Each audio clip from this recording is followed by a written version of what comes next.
Pakistan Peoples Party USA اور new York state کے زیر اہتمام پاکستان کے ایٹمی پروگرام کے بانی اور سابق وزیر اعظم ذوالفقار علی بھٹو شہید کی برسی کے موقع پر ایک خصوصی تقریب کا انعقاد کیا گیا۔ لٹل پاکستان بروکلن میں پیپلز پارٹی USA کے صدر خالد عوان کی سربراہی میں منعقدہ اس تقریب کے مہمان خصوصی پارٹی رہنما پیر مکرم تھے۔ پارٹی کے جالوں اور دوسری سیاسی جماعتوں کے رہنماؤں کے علاوہ کمیونٹی کے معززین نے بڑی تعداد میں شرکت کی اور شہید ذوالفقار بھٹو کو شاندار الفاظ میں خراج عقیدت پیش کیا گیا۔ راجہ اسد نے حسب معمول خوبصورتی کے ساتھ نظامت کے فرائض انجام دیے۔ انہوں نے کہا کہ ذوالفقار بھٹو نے کم عمری میں ہی عوام کے لیے بڑی خدمات انجام دی، مگر 52 سال کی عمر میں ہی انہیں پھانسی لگا دی گئی۔ تقریب کے دوران پارٹی کے نئے رہنماؤں کے عہدوں کا اعلان بھی کیا گیا۔ پارٹی کے سینئر نائب صدر اور فلم پروڈیوسر سلمان بٹ کو کلچرل ونگ کا سربراہ مقرر کیا گیا ہے، جبکہ آنسا زوپیا کو ویمن ونگ کی ذمہ داری سونپی گئی ہے۔ قبل ازیں حافظ عمر نے تلاوت کلام پاک سے تقریب کا آغاز کیا، جس کے بعد بارگاہ رسالت میں نعت رسول مقبول صلی اللہ علیہ وآلہ وسلم پیش کی گئے۔ تقریب کے مہمان خصوصی پیر مکرم شاہ نے ذوالفقار بھٹو کو شاندار الفاظ میں خراج عقیدت پیش کرتے ہوئے کہا کہ بھٹو ایک نظریہ اور جدوجہد کا نام ہے، جنہوں نے عوام کے حقوق کے لیے تاریخ ساز کردار ادا کیا۔ جو بچے ہیں سنگ سمیٹ لو تن دار دار لٹا دیے۔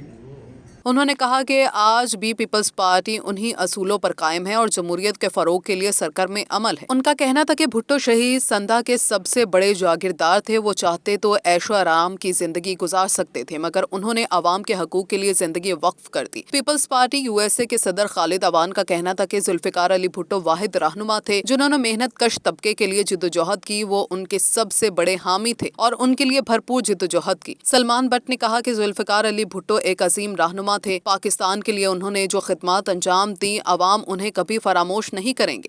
بھٹو صاحب ایک عظیم لیڈر تھے اور پاکستان کے لیے انہوں نے جو کام کیے وہ پاکستان کے عوام ان کو کبھی فراموش نہیں کر سکتی۔ پیپلز پارٹی USA کے deputy secretary general digital media incharge Pakistan اور social media incharge USA Asma Gul نے کہا کہ شہید ذوالفقار علی بھٹو نے پاکستان کو عوامی مملکت بنانے میں اہم کردار ادا کیا۔ ان کا کہنا تھا کہ ہم یہ نہیں کہتے کہ ذوالفقار بھٹو صرف پاکستان میں زندہ ہیں، بلکہ وہ 7 سمندر پار بھی زندہ ہیں۔ اور ہم یہ نہیں کہتے صرف کہ بھٹو پاکستان میں زندہ ہے، بھٹو 7 سمندر پار بھی زندہ ہے، کیونکہ اسی روٹی کپڑا مکان کا نعرہ لگا کر آج نیو یارک میں ایک مسلمان لہرایا ہے۔ کیونکہ اسی روٹی کپڑا اور مکان کا نعرہ لگا کر آج نیو یارک میں ایک مسلمان میئر آیا ہے اور اسی نعرے کو ہم ساتھ لے کر چل رہے ہیں، اپنے قائد بلاول بھٹو کی قیادت میں شانہ بشانہ چل رہے ہیں۔ پیپلز پارٹی کے مقامی رہنما ہمایوں صفدر قریشی نے کہا کہ ہم سب ذوالفقار بھٹو کے بلند درجات کے لیے دعا گو ہیں۔ انہوں نے کہا کہ آج ہمارے فوجی جرنیل میز پر ہاتھ مار کر کہتے ہیں کہ اگر کسی نے پاکستان کی طرف آنکھ اٹھا کر دیکھا تو اس کی آنکھیں نکال لیں گے۔ اس کی وجہ ذوالفقار علی بھٹو ہیں، جنہوں نے پاکستان کو ایٹمی طاقت بنایا۔ اگر پاکستان کے پاس ایٹمی ٹیکنالوجی کا اگر کسی کو باپ سمجھا جاتا ہے تو وہی قائد عوام ذوالفقار علی بھٹو ہیں۔ اگر آئین پاکستان کو اگر father of and constitution of Pakistan کہا جاتا ہے تو وہ بھی قائد عوام ذوالفقار علی بھٹو ہیں۔ سینئر صحافی عظیم میاں نے ذوالفقار علی بھٹو کے ساتھ اپنی صحافتی وابستگی کے حوالے سے اظہار خیال کیا۔ ان کا کہنا تھا کہ انہیں مرحوم بھٹو کی سرگرمیوں کو کور کرنے کا موقع ملا ہے۔ ذوالفقار علی بھٹو وہ وزیر خارجہ تھا جس نے پہلی دفعہ پاکستان کے تعلقات کا منہ چین کی طرف موڑا تھا۔